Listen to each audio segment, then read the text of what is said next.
امشب در 24 انحلال کابینه جنگ اسرائیل توسط بنیامین نتانیاهو در پی استعفای 2 وزیر کلیدی.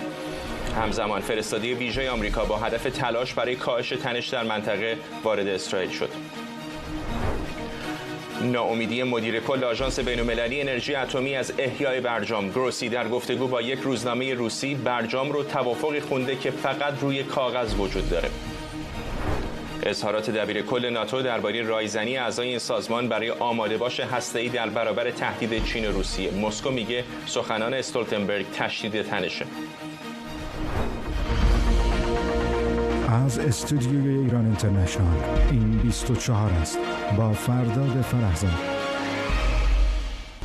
بینندگان ایران اینترنشنال در ایران و سراسر جهان سلام و وقت بخیر. نخست وزیر اسرائیل کابینه جنگ این کشور را که 8 ماه پیش برای مدیریت جنگ علیه حماس و حزب الله تشکیل شده بود منحل کرده. این تصمیم بعد از اون گرفته شده که بنی گانتز و گادی آیزنکوک 2 وزیر کلیدی کابینه جنگ 6 نفره از ائتلاف دولت اسرائیل کناره‌گیری کردند. آقای گانتز به عملکرد نتانیاهو در ارتباط با سیاست‌های مربوط به جنگ انتقاد داشت. بنا به گزارش‌ها امکان داره نتانیاهو با گروه کوچکی از وزرا درباره جنگ تصمیم گیری کنه. همه این تحولات در اسرائیل در حالیه که فرستاده ویژه آمریکا که با هدف تلاش برای کاهش تنش در منطقه است در اسرائیل با بنیامین نتانیاهو دیدار کرده. هر نوع پیشنهاد در ارتباط با سفر آموس هوخشتاین باید با کاخ سفید مطرح بشه، چون او فرستاده رئیس جمهور بایدن و کاخ سفیده. ما می‌خواهیم این موضوع به صورت دیپلماتیک یا نظامی حل بشه. وضعیت فعلی وضعیت پایداری نیست. 5000 راکت در مرز شمالی پرتاب شده که شمال رو غیر قابل سکونت کرده.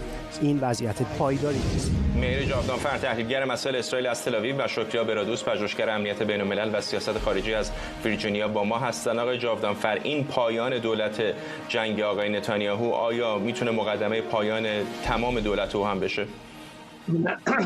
نه فکر نکنم. ببینید هنوز آقای نتانیاهو برخوردار هستش از 64 کرسی از 120 کرسی در دولت اسرائیل و به نظر نمیاد که این اکثریت ایشون در کنست اسرائیل در خطر باشه و این اقدامی هم که ایشون منحل کرده این کابینه جنگ، این بزرگترین دلیلش این هستش که اگر آقای نتانیاهو با این کابینه ادامه میداد در غیابت آقای گانتز و آقای آیزنکوک، آقای بنگویر و آقای اسموتریچ که 2 عضو افراطی دولت آقای نتانیاهو هستن میخواستن وارد همون کابینه بشن و جای آقای آیزنکوک و آقای گانتز رو بگیرن.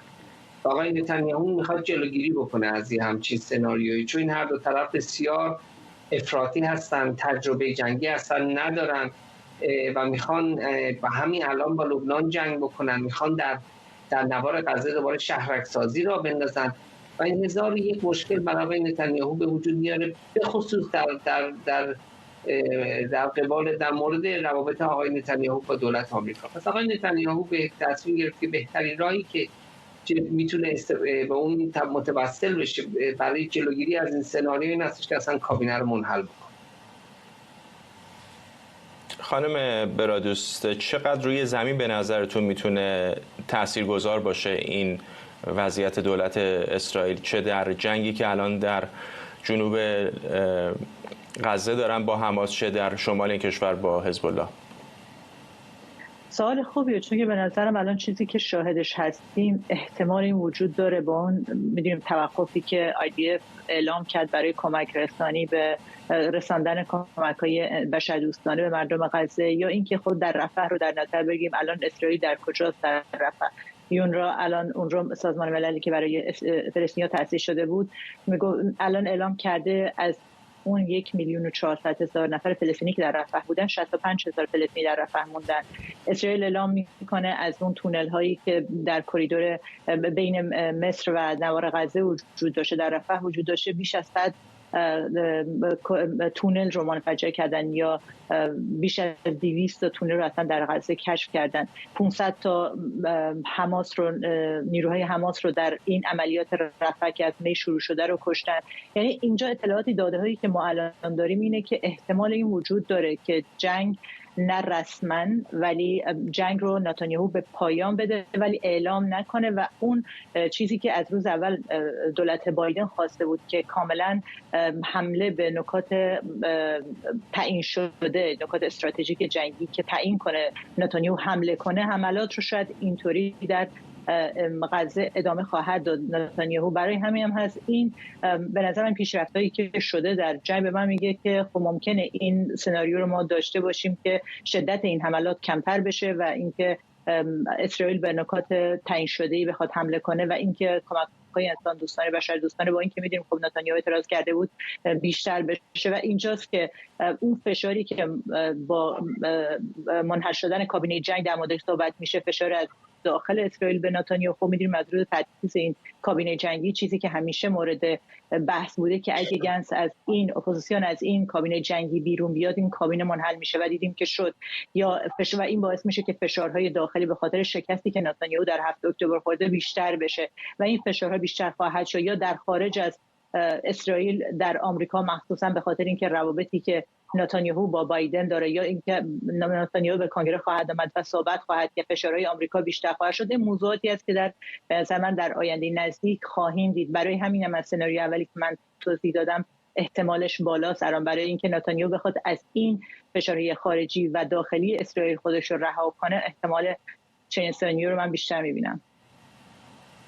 آقای جاودانفر، چقدر این ممکنه به بحران جدی مشروعیت برای آقای نتانیاهو تبدیل بشه؟ تعارف رو کنار بذاریم، حتی قبل از این ماجرا هم بحران مشروعیت داشته در مورد ناکارآمدی سرویس‌های اطلاعاتی در حمله 7 اکتبر، چه قبل از اون بحرانی که در مورد تغییرات دستگاه قضایی کشور وجود داشت. الان با خروج این چهره‌های سرشناس از کابینه جنگ چقدر این بحران مشروعیت به نظرتون جدی‌تر میشه؟ اولا در مورد اینکه چرا در اسرائیل ما این دو بار تا حالا توقف موقتی داشتیم در زمان جنگ برای ارسال کمک‌های انساندوست، بر اساس گزارش‌ها در اسرائیل هستش که آقای نتانیاهو می‌ترسه که به زودی دیوان کیفری بین‌المللی برایشون قرار بازداشت صادر بکنه، یعنی حکم بازداشت. این نگرانی آقای نتانیاهو هستش. حالا قبلا اینکه اسرائیل جلوی این کمک‌های انسان دوستانه رو گرفته، دولت اسرائیل میگه نه، مردم اسرائیل میگن نه، ولی این دیوان کیفری بین‌المللی میگه آره، ولی با وجود اینکه بازرساش نیومدن تو خود اسرائیل این مسئله رو میشه گفت دنبالش رو بگیرن، از بیرون اسرائیل دارن به تصمیمشون میرسن، ولی واقعا آقای نتانیاهو با این سناریو الان روبرو هستش و دولتش. فکر نمی‌کنید آقای جاودانفر زمان اون پاسخگو کردن دولت فرا رسیده؟ موقعی که من 8 ماه پیش اسرائیل بودم با شما و دیگر کارشناسان حرف می‌زدم میگفتید که تازه جنگ شروع شده، بذاریم دولت کارش رو بکنه، ولی چند ماه دیگه باید رسیدگی بکنیم به آنچه که اشتباه پیش رفت. بله ببینید، اتفاقا همین الان که من با شما صحبت می‌کردم، کانون 11 اسرائیل یک خبر جدید بسیار جالبی و واقعا برای اولین بار ما میشنویم و این خبر فوری هستش که بر اساس گزارش‌های همون واحد 8200 نیروهای اسرائیل، نیروهای جاسوسی اسرائیل در مرز غزه اتفاقاً حدود 1 ماه قبل از این حمله حماس تمام جزئیاتش نوشته بودن. به زودی در اخبار انگلیسی زبان شما خواهید دید و تمامش معلوم نیستش که اینا گزارش دادن آیا کسانی در ارتش بودن که چشم‌پوشی کردن از این اخطارهایی که داده شده، آیا در سطح سیاسی بودن که چشم‌پوشی کردن، معلوم نیستش. ولی آقای نتانیاهو در حال حاضر داره مشروعیتش از دست میده، نه فقط به خاطر جنگ، به خاطر دلیل بسیار بزرگتر که هفته پیش یک قانونی تصویب کرد که یهودیان ارتدوکس حرری احتیاج ندارن برن سربازی، ولی در این حال کسانی که ارتدوکس نیستن بایستی برن سربازی و دارن کشته میشن و این واقعا در اسرائیل خون مردم رو به جوش آورده، چون این واقعا یک تبعیض بسیار زشتی هستش. خانم برادوس، به نظرتون آمریکا، دولت فعلی که چند ماهی هم از عمر همین دولت هم باقی نمونده، این تحولات رو چطور دنبال میکنه؟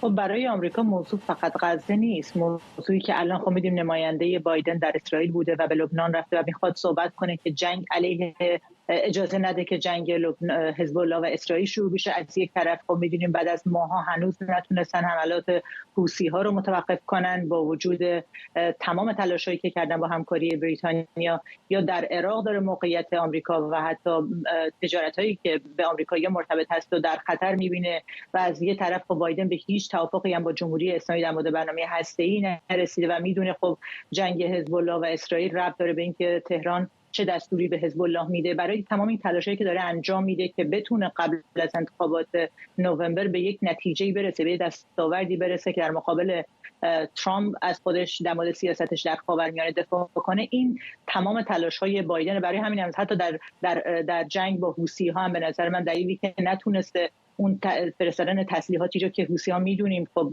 مدارک هست و علنا وجود داره که جمهوری اسلامی از نظر لوجستیک و حتی مشاوران حزب اللهی که جمهوری اسلامی برای حوثی‌ها فرستاده بایدن میدونه، ولی جلوی متوقف نکرده رسیدن این کمک‌های جمهوری اسلامی رو به حوثی‌ها، چون که از یک طرف میخواد به گفتگوهایی به نتایجی با جمهوری اسلامی برسه. با حزب الله هم همین نتیجه رو داره. برای همین هم هست که موضوع وقتی میگم در غزه نیست و تنها موضوع بایدن با نتانیاهو نیست و این چطور میتونه جمهوری اسلامی رو قانع کنه که اون گروه‌های شبه نظامی مورد حمایت جمهوری اسلامی که تا الان تونستن که پیروزی که یک شبه نظامی دنبالشه، به جز موضوعات انسانی رو در نظر نگیریم، موضوعات دست برتر رو گرفتن در تخریب کردن امنیت خاورمیانه، تونستن موفق باشن و این شکست سیاست خارجی بایدن در خاورمیانه است که میدونیم خیلی کمتر اسم این شخص در مطبوعات میبینیم. مکگورک کسی است که این سیاست ها رو برای بایدن و دولت بایدن تعیین میکنه که این شکست مکگورک کسی که سیاست خارجی آمریکا در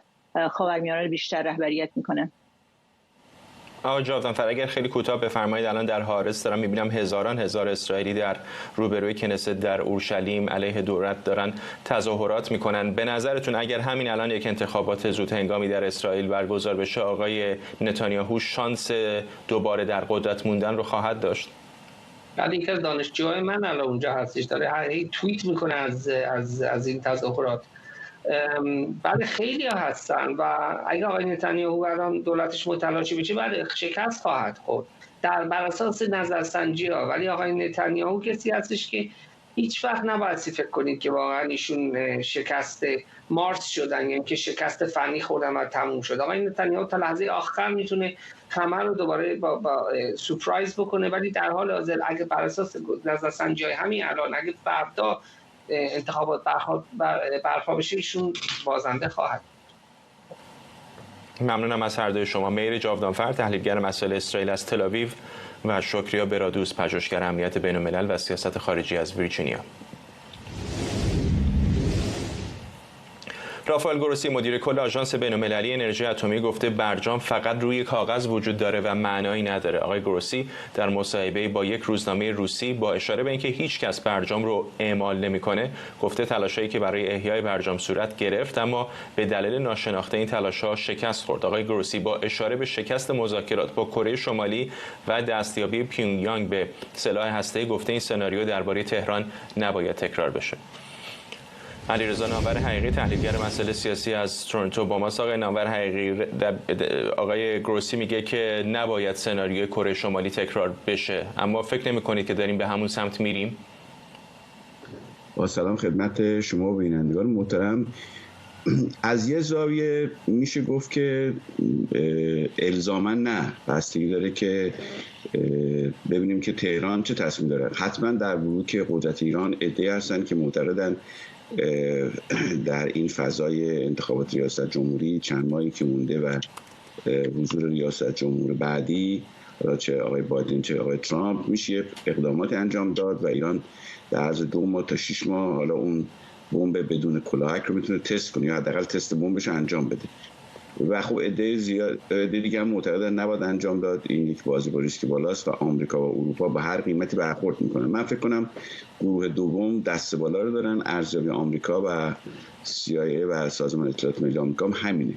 بنابراین این فرصت برای دیپلماسی ایجاد میکنه. مهم این است که بتونن به یه توافق دیپلماتیکی دست پیدا کنن. مشکل آمریکا اینه که الان به خاطر انتخابات آمریکا نمیخواد وارد هیچ توافق پایداری بشه و ایران هم خب میگه که من اگر کوتاه بیام چیزی گیرم نمیاد بلاز اقتصادی. از طرفی با توجه به اینی که انتخابات ریاست جمهوری آمریکا هم انتخابات ریاست جمهوری ایران داره برگزار میشه، اروپا و غرب هم منتظرن ببینن نتیجهش چه خواهد شد. اونم ممکنه در ارزیابیشون تاثیر بذاره، ولی به هر حال حرفای گروسی زمینه ساز اون چیزی است که میتونه منجر به این بشه که اروپایی‌ها مکانیزم مشر رو، یعنی بازگشت تحریم‌های سازمان ملل رو و بازگشت به تحریم‌های قبل از سال 92 رو کلید بزنن. علتش هم این است که اونا اگر ببینن که امکانی توافقی وجود نداره، قطعا مایل نیستن که ایران این مسیر رو طی کنه بدون اینکه از لحاظ اقتصادی یا از لحاظ دیپلماتیک بین‌المللی مجازات بشه.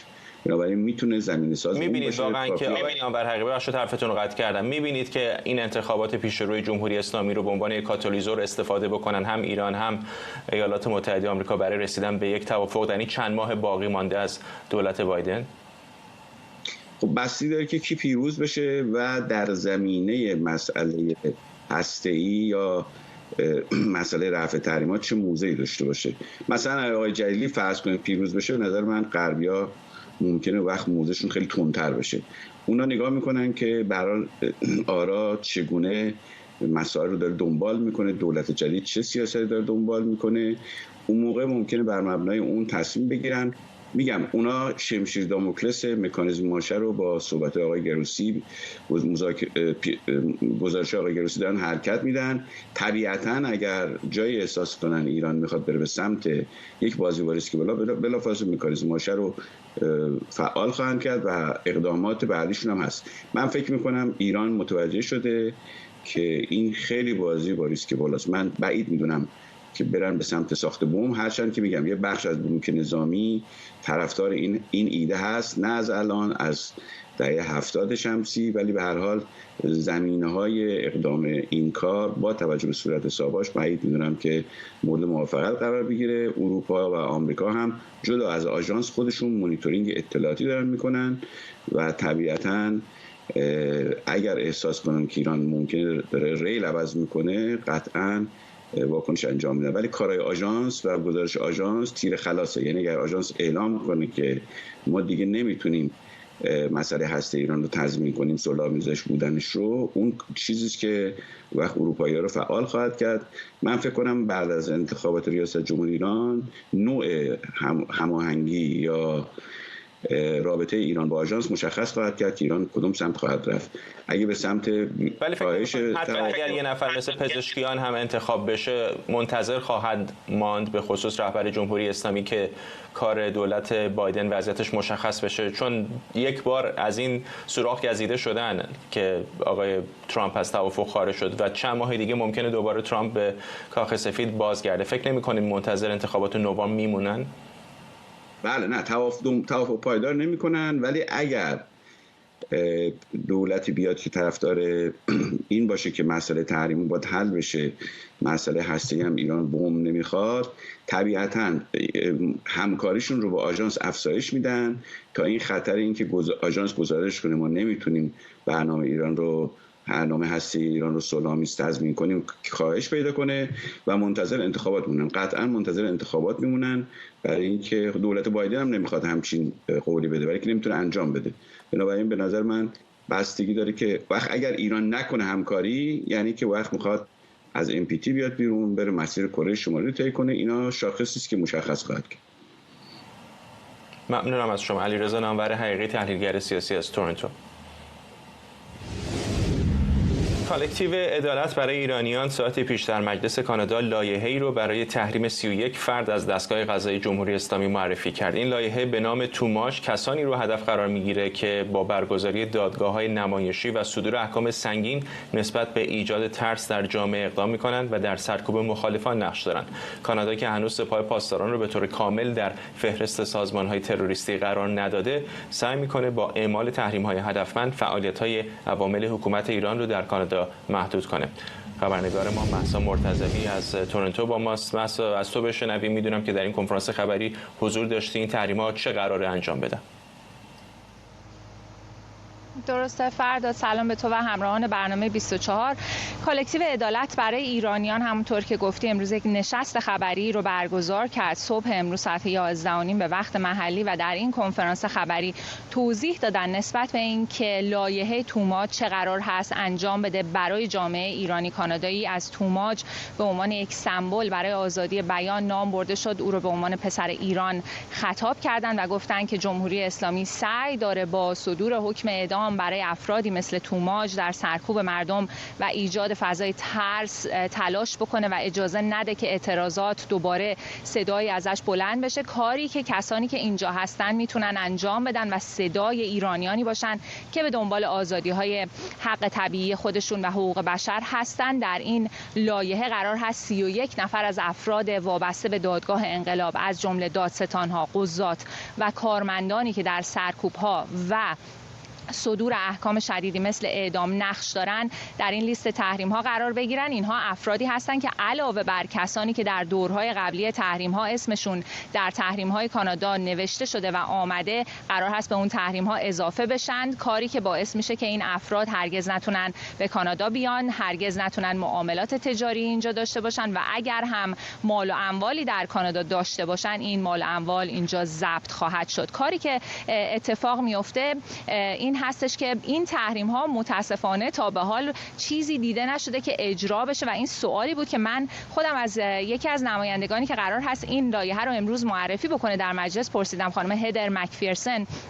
از او پرسیدم که حزب او که حزب نیو دموکرات کانادا هست برای اعمال این تحریم ها چه خواهد کرد. اگه موافق هستی بشنویم پاسخ ایشون رو و بعد دوباره برمیگردیم من ما بقیه توضیحات رو میگم. کانادا در اعمال تحریم ها قوی عمل نمی‌کنه. ما نمی‌دونیم که این تحریم ها بر چه اساسی وضع می‌شوند. به نظر میاد که اصلا اعمال نمیشن یا محدودیت‌های زیادی دارند. من بارها هم به صورت شفاهی و هم نوشتاری از مجلس عوام کانادا این رو پرسیدم. حالا که کانادا از ابزار تحریم‌ها در سیاست‌های خارجی خود به صورت گسترده استفاده می‌کنه، باید راهی هم وجود داشته باشه که شفافیت لازم رو به عموم بده که بفهمن این تحریم‌ها واقعاً اعمال هم میشه. موضوع منابع هم مطرح هست. ما خوشحال شدیم که دیدیم دولت کانادا 76 میلیون دلار بودجه برای این کار در نظر گرفته. اما دوباره نمی‌دونیم که آیا این مبالغ استفاده شده یا اینکه کجا استفاده شده و نتایج آن چه بوده. خیلی وقت است که اینو داریم می‌پرسیم. حتی در کمیته امور خارجه هم روی این موضوع تحقیق شد که ببینیم عملکرد دولت در اعمال تحریم‌ها چه بوده. ما سعی می‌کنیم این که کارهایی که از ما برمیاد رو انجام بدیم که بتونیم از تحریم‌ها به درستی استفاده کنیم. حرف شما درسته. در حال حاضر عملکرد ما برای اعمال تحریم‌ها قابل قبول نبوده و اونهایی هم که تحریم شدن اینو به درستی می‌دونن. همچنان با مهسا مرتضوی هستیم در تورنتو. مهسا، حالا مرحله بعدی در پارلمان چه خواهد بود؟ فردا تا حدود نیم ساعت دیگر این لایحه قرار هستش که توسط همین خانم مکفیرسن در مجلس کانادا به رأی گذاشته بشه، چیزی که احتمال میره با توجه به همراهی دولت کانادا از حدود 1.5 سال پیش تا به حال پذیرفته بشه. اما سوالی که باقی میمونه همچنان این هست که این تحریم ها چگونه اجرا خواهد شد. سوالی که ایرانی کانادایی ها میپرسند. همین بودجه 76 میلیون دلاری هم که در موردش صحبت شد هم در نظر گرفته شده تا بتونن این افراد رو شناسایی بکنن، از صدور ویزا براشون جلوگیری بکنن و اموالشون رو در کانادا ثبت بکنن و ضبط بکنن، کاری که به نظر میاد تا به حال اتفاق نیفتاده. بر اساس آماری که در یکی از جلساتی که هفته پیش در پارلمان کانادا برگزار شد هم گفته شد که بعد از خیزش انقلابی فقط حدود 79,000 دلار از سرمایه‌های افراد وابسته به رژیم جمهوری اسلامی تونستن در کانادا ثبت و ضبط بکنن. حالا بعد از اینکه این لایحه تصویب بشه احتمالاً این تحریم‌ها برای این 31 نفر اعمال خواهد شد و فشارها ادامه پیدا خواهد کرد که سپاه پاسداران به صورت کل در لیست گروه‌های تروریستی قرار بگیره. در کنار اون تا زمانی که این اتفاق بخواد بیفته این تحریم‌های هدفمند با جدیت بیشتری پیگیری بشه. نکته‌ای که چند بار هست در همین جلسات میشنوم از نمایندگان مجلس، نگرانی اونها هست که کسانی که این تحریم‌ها علیهشون وضع شده هم از این کار دولت کانادا با اطلاع هستن که این تحریم‌ها رو جدی نمیگیرن و باعث میشه که بتونن فعالیت‌های خودشون رو در کانادا ادامه بدن. همونطور که در صحبت‌های هدر مکفیرسون هم این موضوع رو شنیدیم. فرداد. ممنونم از تو. مهسا مرتضوی از تورنتو با ما. وزارت خارجه روسیه میگه اظهارات دبیرکل ناتو درباره رایزنی میان اعضای این سازمان برای آماده باش هسته‌ای تشدید تنش و غیرقابل قبوله. دبیرکل ناتو اخیراً در گفتگو با روزنامه تلگراف بریتانیا گفته بود اعضای ناتو در حال رایزنی برای استقرار سلاح‌های هسته‌ای بیشتر، خارج کردن اونها از انبارها و قرار دادن اونها در حالت آماده باشند تا به گفته او با تهدید فزاینده روسیه و چین مقابله کنند. تنش‌ها بر سر موضوع تسلیحات هسته‌ای در حالیه که مؤسسه بین‌المللی تحقیقات صلح استکهلم در گزارشی نوشته کشورهای دارای سلاح هسته‌ای در حال نوسازی و حتی استقرار سلاح‌های جدیدند. بنا به گزارش سیپری تعداد کلاهک‌های قابل استفاده در انبارها افزایش پیدا کرده و در حال حاضر 2100 کلاهک در حالت آماده باش کامل روی موشک‌های بالستیک قرار دارند. این گزارش میگه تقریباً همه این 2100 کلاهک متعلق به روسیه و آمریکا، اما برای اولین بار چین هم تعدادی کلاهک رو در حالت آماده باش کامل قرار داده. آرش آرامش حقوقدان و کارشناس امنیت ملی از واشنگتن دی سی با ما. آقای آرامش، بعد از پایان جنگ سرد خیلی ها تصورشون بر این بود که این سایه ترس یک رویارویی هسته‌ای شاید حداقل برای میان مدت از میان رفته، ولی به نظر میاد با ادبیاتی که چه از طرف روسیه میشنویم چه از طرفای غربی دوباره این تهدید خیلی جدی شده. باز من یک تمییزی قائل میشم بین اون ادبیاتی که نیروهای روس استفاده کردن، از پوتین گرفته تا وزیر دفاع شویگو زمان اون اوایل جنگ اوکراین، حتی اینها به خصوص در برهه‌های اول که شکست‌های هم خورده بودن میگفتن که هیچ بعید نیست یا که از تسلیحات تاکتیکی نه راهبردی ولی تسلیحات تاکتیکی هستی استفاده کنن. ناتو همچین حرفی هیچ وقت نمیزنه. میگوید که ناتو یک اتحاد نظامی است با قدرت بسیار بزرگ هسته ایالات متحده آمریکا، فرانسه و پادشاهی متحده یا همون بریتانیا، ولی اینکه بگوید استفاده اولیه می‌کند از یا پیشگیرانه می‌کند از تسلیحات اتمی همچین چیزی نبوده، ولی خب روس‌ها این حرف زدن. ببینید در مجموع الان نگاه بکنید به نقشه حضور نیروهای نظامی فقط آمریکا در اروپا، شاید براتون جالب توجه باشه که حدوداً 100,000 نیروی نظامی الان ایالات متحده در اروپا داره. بیشتر اینها خب اگر بخوایم در کشورهای مختلف نگاه کنیم، مثلا بیشتر ایالات متحده در ژاپن، بعد آلمان و بعد کره جنوبی نیروهای نظامی داره، ولی خب در پخش هم در ایالات متحده در سرتاسر اروپا، در ایتالیا بگیرید، فرانسه، عرضم حضور شما، حتی تا مرزهای شرقی ناتو نیروهای نظامی داره، از نیروهای زمینی و هوایی، دریایی و تفنگدار دریایی. یا نمونه دیگه‌اش که اصلا حضور گسترده‌تر نیروهای نظامی ایالات متحده است، خب در اروپای شرقی حضور نظامی داشتن، ولی مثلا مقر فرماندهی رکن دیگه اونجاها نبود. الان رکن 5 بهش میگن میکور، رکن 5 الان در لهستان ارتش و کاستنز اونجا هست. معمولا اینها دیگه پایگاه در مناطق اینطور نبود. من نشون میده که چقدر مسئله روسیه برای ایالات متحده حساسه. برگردیم به سر قضیه چین. بالاخره ناتو درسته که یک اتحادی است برای جلوگیری از پیشرفت یا به قول معروف اون کارهای اتحاد جماهیر شوروی در جنگ سرد و بعد از اونم روسیه، ولی ناتو به احتمال خیلی زیاد اون قدرتی خواهد بود که با تعرضات چین هم مقابله خواهد کرد به کمک همون ناتو به اضافه متحدین منطقه‌ایش مثل کره، مثل ژاپن، مثل فیلیپین، مثل سنگاپور و غیره و زاده، اندونزی، مالزی. الان اگه نگاه کنید می‌بینید ایالات متحده در کره ژاپن فرماندهی 4 ستاره داره، یعنی در حد 8 یا 9 لشکر تقریبا میشه گفت اینجا نیروی کامل هست. 53,000 نفر در کره و 35,000 در ژاپن و 35,000 اندی در ژاپن هستن. حالا چند لشکر کامل نیست چون هر لشکر دیگه 12 تا 14,000 نفر، ولی بگذاریم حالا از این ولی نیروی فرماندهی 4 ستاره داره. در فیلیپین که دقیقاً زیر تایوان میشه، برای اولین بار بعد از جنگ سرد ایالات متحده اومده 4 پایگاه بسیار بزرگ نظامی و چندین پایگاه‌های دیگه تاکتیکی رو از ارتش فیلیپین خریداری کرده و الان می‌بینید دیگه از استرالیا گرفته تا کشورهای دیگه حوزه اقیانوس آرام حضور نظامی ایالات متحده و متحدین بیشتر افزایش پیدا کرده. دلیلش هم این هست تحرکات نظامی و صنایع نظامی چین و روسیه رو که می‌بینید تحرکات تدافعی نیست. آنچه که به نظر میاد و تحلیل غالب حساب میشه اینه که هم چین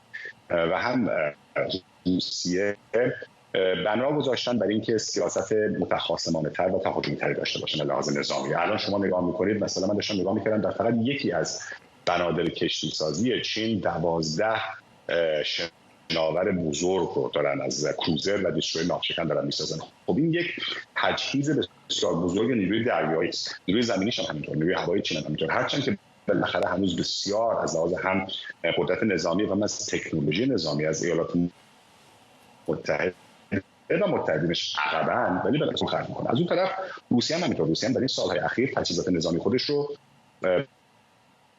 بسیار روش کار کرده بود و تقویت کرد، با وجود اینکه اونها هم بالاخره مشکلات خودشون دارن. اما اون کاری که گراسیموف فرمانده ستاد مشترک و اون طراحی به قول نوسازی و نوآوری قوای روس بود، عملاً قوای تهاجمیش رو بیشتر کرده بود. حالا در حال 60 میگذره، اما این نیاز داره که هم ایالات متحده و هم متحدینش این صلح و ثبات بعد جنگ جهانی دوم و جنگ سرد رو جایی که بتونن نگه دارن. من نمیخوام حالا خیلی اینجا زنگ خطر به صدا در بیارم، ولی اگر بگیم ظهور آلمان و ژاپن در اوایل قرن 20 ظهور هم اقتصادیشون و هم نظامی به خصوص، ژاپن در از لحاظ زمینی و دریایی و خب آلمان از لحاظ زمینی و هوایی آنچنان قدرت گرفتن که بعداً مجبور شدن نیروهای دنیای غرب و دنیای آزاد این دو حکومت فاشیست رو و توتالیتر رو عملاً باهاشون درگیر بشن و اونها رو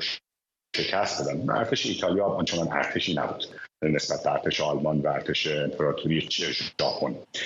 الان هم می‌بینید چین و روسیه، بازم میگم نمیخوام زنگ خطر رو به صدا در بیارم، ولی یک همچین عرض کنم به حضور شما تحلیلی میشه، اونها هم دو قدرت برجسته نظامی و مخاطره خواهند انداخت نظمی رو که تحت سلطه ایالات متحده به وجود آمده. ممنونم از شما آرش آرامش اوغدان و کارشناس امنیت ملی از واشنگتن دی سی با ما. کمپین انتخاباتی نامزدهای ریاست جمهوری آمریکا به حملات لفظی شدیدتری در آستانه اولین مناظره ریاست جمهوری در هفته آینده تبدیل شده. کارزار انتخاباتی جو بایدن در حمله شدید علیه دونالد ترامپ در یک آگهی تلویزیونی به مجرم شناختنش در پرونده‌های مختلف اشاره مستقیم کرده. In the courtroom, we see Donald Trump for who he is. He's been convicted of 34 felonies, found liable for sexual assault, and he committed financial fraud. Meanwhile, Joe Biden's been working, lowering healthcare costs and making big corporations pay their fair share. This election is between a convicted criminal who's only out for himself and a president who's fighting for your family. I'm Joe Biden and I approve this message. آرش علایی از کنگره آمریکا با ما. آرش، می‌دونیم در فرهنگ سیاسی آمریکا تبلیغات منفی علیه نامزدهای دیگر چیز عجیب و غریبی نیست، ولی هرچه داریم نزدیکتر میشیم به انتخابات، هرچه نزدیکتر میشیم به روز مناظره و فاصله‌ای که به نظر میاد آقای ترامپ پیشی گرفته از آقای بایدن، به نظر میاد خصومت این کارزارها هم داره بیشتر میشه. ببینید در واقع تبلیغی که پخش کردید، تبلیغاتی که الان به نظر میاد کارزار انتخاباتی بایدن در طول ماه ژوئن در آمریکا شروع کرده از پخش کردن. کارزار انتخاباتی آقای بایدن میگوید بیش از 50 میلیون دلار صرف خریدن باکس های تبلیغاتی تلویزیونی کرده است برای پخش این تبلیغاتی که دیدید. پشت سر هم تاکید میکند اگر ببینید کل تبلیغ رو در تمام مدت اصلا تقریبا تصویری از آقای بایدن نمیبینید یا روی سیاست‌های آقای بایدن تمرکز ندارد. یک ضرب روی آقای ترامپ تمرکز دارد، پشت سر هم ایشون رو تبهکار خطاب میکند، میگوید 34 فقره ایشون جرم مرتکب شده است بر اساس اون حکمی که در دادگاه ایالتی نیویورک صادر شده بود. و خب 27 ماه ژوئن، یعنی همین ماهی که هستیم، اولین مناظره انتخاباتی در آمریکا خواهد بود در آتلانتا در شبکه CNN و به نظر میاد کارزار انتخاباتی بایدن تصمیم گرفته است که از این فرصت نهایت استفاده رو ببرد و مخصوصاً به خاطر همونجوری که تو گفتی وضعیت آقای ترامپ در نظرسنجی‌های اخیر که به نظر میاد در برخی از موارد دارد از بایدن پیشی میگیرد. از اون طرف کارزار انتخاباتی بایدن میگوید که آقای ترامپ در بین رای دهندگان مستقل یا ایندیپندنت ها وضعیتش خوب نیست و الان آخرین نظرسنجی که نشریه پولیتیکو انجام داده است یک در واقع نتیجه گیری بینابینی کرده است. در این نظرسنجی آخر پولیتیکو هنوز نزدیک 30% آمریکایی‌ها، بیشتر آمریکایی‌هایی که در این نظرسنجی ازشون سوال شده است، میگویند رأی حکم دادگاه دونالد ترامپ سیاسی است و فقط به خاطر فشار کاخ سفید و وزارت دادگستری بایدن اعمال شده است. هنوز بخش بزرگی است، اما نزدیک 40% گفتند که براشون نگران کننده است. بین رأی دهندگان مستقل و 21% مستقل ها گفتند باعث می شود این رأی دادگاه در نظرشون و رأیشون تأثیر بگذارد. خبر زیاد خوبی برای آقای ترامپ نیست، اما از اون برای هم چیز خیلی گنده ای الان در واقع یک مزیت بزرگی برای کارزار انتخاباتی بایدن هم به وجود نیاورده است. در نهایت نظرسنجی ها رو نگاه میکنید، میگویند نظرسنجی ها که دونالد ترامپ در بین رای دهندگان رنگین پوست در آمریکا در حال محبوب تر شدن است، بین سیاه پوستان در حال محبوب شدن هست، بین لاتین تبارها در حال محبوب تر شدن هست. و امروز یکی از اعضای کارزار انتخاباتی آقای بایدن این اعداد و این نظرسنجی ها رو بیهوده خوند و گفت در هیچ دنیایی نیست که آقای ترامپ بتواند آرای سیاه‌پوستان آمریکایی رو به خودش جلب کند. با واکنش‌های زیادی هم از طرف سیاه‌پوستان فعال و اکتیویست در زمینه سیاسی مواجه شده است، هم در دنیای ترامپ که میخندند به اینجور صحبت‌ها و میگویند دلیلش هم این است که آقای بایدن انقدر دور است از واقعیت‌ها که کارزارش حتی نمیخواهد ببیند که چگونه رأی دهندگانی که قبلا به دموکرات‌ها رأی میدادند حالا گروه دارن میآیند به سمت دونالد ترامپ. این رو باید اضافه کنم که در آخر هفته جاری در روز شنبه آقای بایدن در یک مهمانی مجلل شرکت کرد در هالیوود. بسیاری از اکترها و شخصیت‌های بزرگ هالیوود در این مهمانی بودند و برای کارزار انتخاباتی آقای بایدن پول جمع می‌کردند. جولیا رابرتس اونجا بود، جورج کلونی اونجا بود، جیمی کیمل اونجا بود، باراک اوباما رئیس جمهوری سابق اونجا بود.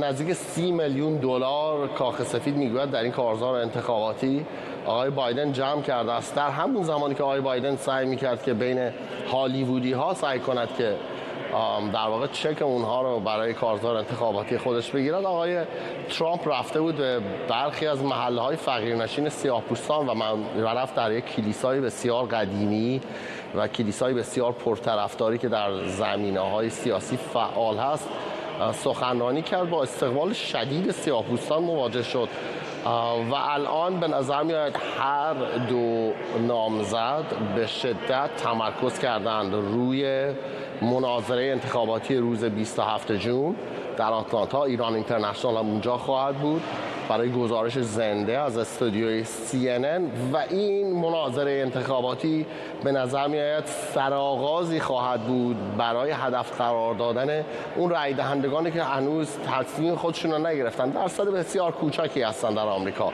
بیشتر مردم در آمریکا به حزب رای میدهند، جدای از این که اسمی که روی برگه رای هست کیست. اونها به بعضیاشون فقط به دموکرات‌ها رای میدن یا فقط به جمهوری خواهان رای میدهند. به طور سنتی بعضی از ایالت‌ها اصلا از قبل در جیب جمهوری خواهان و دموکرات‌ها هستند. 10-15% جمعیت آمریکا هست که بهشون میگن رای دهندگان مستقل واقعا مستقل و اونها به نظر میاد که الان این دو نامزد واقعا عزم خودشون رو جذب کردند که در این مناظره بیشتر این رای دهندگان مستقل رو به خودشون جلب کنند. ممنونم از سارا شعله‌ای، خبرنگار ما در کنگره آمریکا. نماینده‌ای از ایران برای نخستین بار در رقابت‌های میس یونیورس برای انتخاب دختر شایسته جهان شرکت میکنه و امروز این نماینده توسط هیئت داوران در ایتالیا انتخاب میشه. تناز خامه از روم همراه ماست با جزئیات بیشتر در مورد مراسم. تناز.